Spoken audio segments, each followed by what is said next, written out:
ভারত নিয়ন্ত্রিত জম্মু কাশ্মীরে বন্দুক হামলায় ভারতীয় নৌবাহিনী অফিসারসহ ২৬ জন পর্যটক নিহতের ঘটনাকে ফলস ফ্ল্যাগ বলছে পাকিস্তান। ফলস ফ্ল্যাগ হলো কোনো দেশের পরিকল্পিত ভয়াবহ ঘটনাকে সূক্ষ্মভাবে অন্য দেশের ঘাড়ে চাপিয়ে দেওয়া। খবর জিও নিউজ।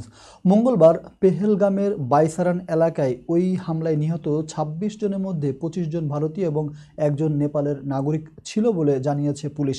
এই হামলায় আরও ১৭ জন আহত হয়েছে।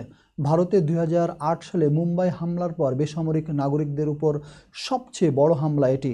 পাকিস্তানি প্রতিরক্ষা বিশেষজ্ঞ ব্রিগেডিয়ার অবসরপ্রাপ্ত আহমেদ সাইদ মিনহাস বলেন, কোনো তথ্য প্রমাণ ছাড়াই ভারতীয় মিডিয়া এই ঘটনায় পাকিস্তানকে দোষারোপ করছে, কারণ হামলাটি হয়েছে ভারতের অবৈধভাবে দখল করা জম্মু কাশ্মীরের ৪০০ কিলোমিটার ভেতরে।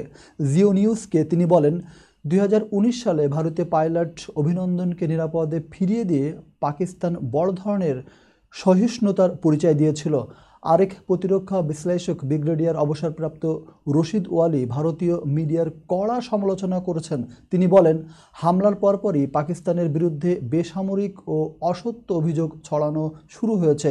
তিনি সতর্ক করে বলেন, ভারত যদি আবারও কোনো ভুল পদক্ষেপ নেওয়ার চেষ্টা করে তাহলে এর ফলাফল হতে পারে বিপর্যয়কর, যেমনটা হয়েছিল বালাকোট হামলার পর।